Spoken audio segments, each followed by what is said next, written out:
VP, do you have a message to all the Filipinos na sumusuporta sa iyo, sa former president?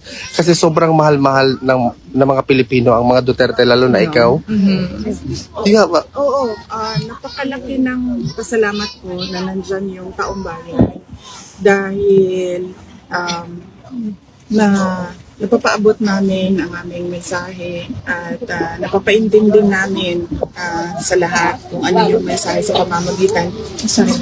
pamamagitan ninyong lahat. Kasi dahil ngayon nasa social media na, so napapalabas namin yung mensahe namin. Napakalaking tulong nun. At marami ang nagdadasal.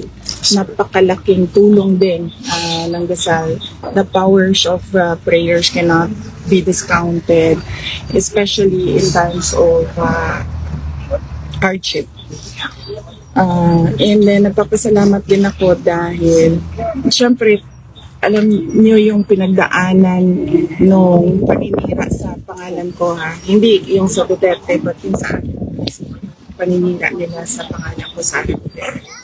Pero nandiyan pa rin yung tiwala at kumpiyansa ng mga tao sa akin na naiintindihan nila na hindi totoo yan at paninira lang yan and of course political lang yan. This is all about, as I said, the 2028 presidential. And we will be there to support you, VP. Should you decide to run for president? Yan yun talaga. Politika. Ang daming tao na gusto Pangulo. Dami nila. Ikaw lang ang deserving VP. The world is waiting for you. Yes. Ang dagan kag dili day mo, suporta mi day pero mag-angkod jud mi nga dagan mo day. Magkukod lang gud mi day, magkukod lang bahara. Bobout niya po ni VP, oy.